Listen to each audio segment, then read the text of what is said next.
This video is sponsored by Squarespace. Whether you need a domain, website, or online store, make it with Squarespace.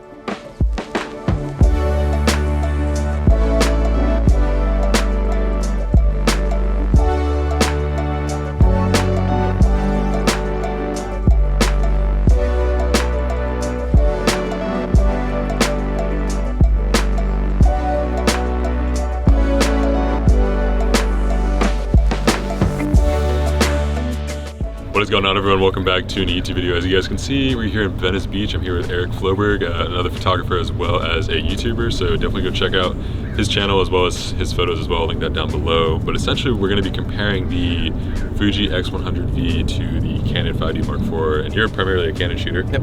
Yeah, and I have done both. I've been using Fuji for a little while now, and I'm really just enjoying using this little camera. I thought it'd be fun to compare the two. We're going to be comparing a lot in terms of usability and color science, also the fact that this is aps-c versus a full-frame camera. So Canon just announced that they are going to be releasing their new mirrorless R5, which is going to be an industry killer. I think a lot of people, especially who are already shooting Canon, are going to be switching to that R5 if they're on the 5D4 system. So this is going to drop in price, and it's going to be much more available for entry-level people wanting to get into the game with a full-frame sensor camera.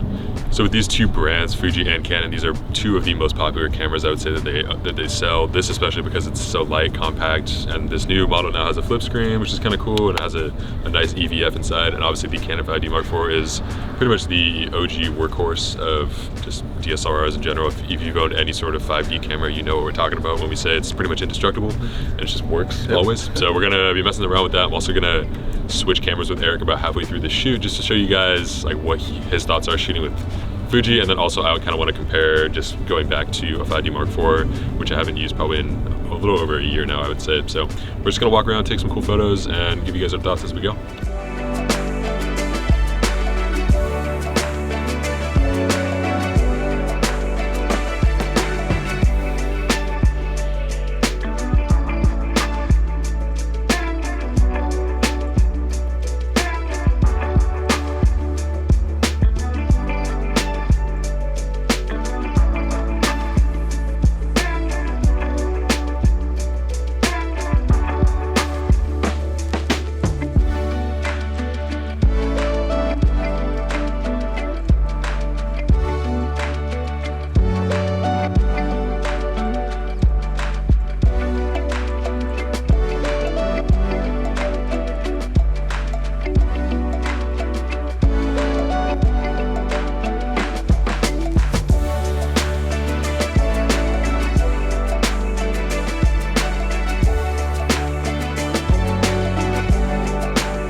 Okay, so we have now switched from the 5D Mark IV and the X100V. You're gonna be using this for the first time? Is this the first time using this system? Cool. Yeah. And for me, I haven't used Mark IV in a while, so excited to get back to shooting with this as well. We're just gonna walk around the canals a little bit more, then we're gonna go head over to Abbot-Kinney, which is another beautiful area of Venice. And at the end, we'll give you guys kind of our final thoughts and our thoughts about using the different systems. So compact, it's so wonderful on a camera. The EVF is incredible. Seeing your exposure right away. I know that's true of every EVF, but The combination of form factor with it being so small, I could see using this on the street all the time. I shoot most of my street stuff on film, so if I were to shoot digital on street, this is probably the camera I'd want to use.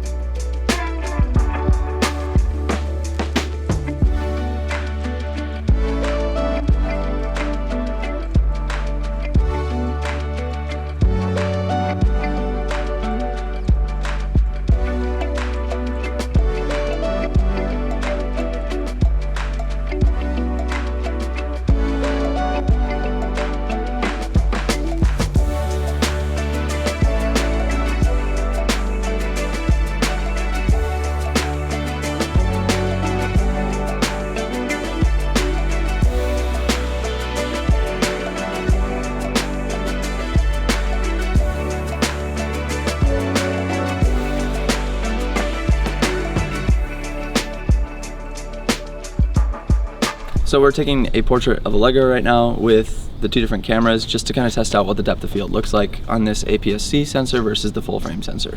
Yeah, this is a 24mm lens, this is a 23mm lens, obviously not exactly the same, but we're gonna shoot them both at f2 just to show you guys the differences in the bokeh and the depth of field. There we go.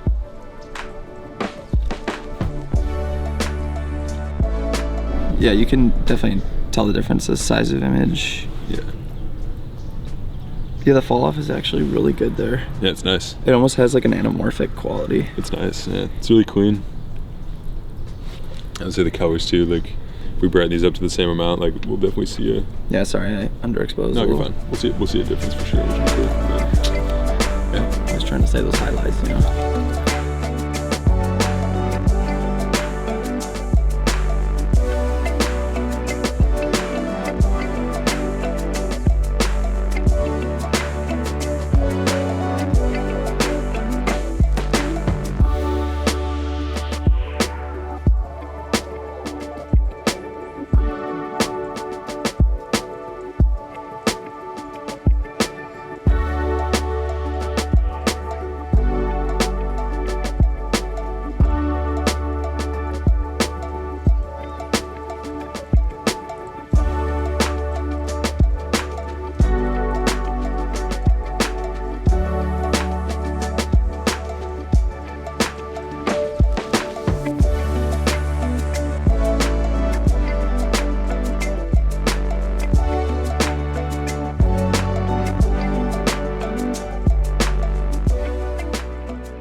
We have finished walking around, taking photos. I've been using the 5D Mark IV for the last half an hour or so, and you've been using the X100V. First things right off the bat for me, I haven't used a traditional DSLR in a hot minute. I think once you get used to the EVF after a while, it's really nice, and to be able to just know exactly what it looks like before you even take the photo. But I do love just the ergonomics and the feel of the 5D Mark IV. Like, DSLRs will always just feel natural to hold and natural to work with, and obviously the images are beautiful no matter what, so no complaints from me on my end. But did you enjoy your experience with that? Totally.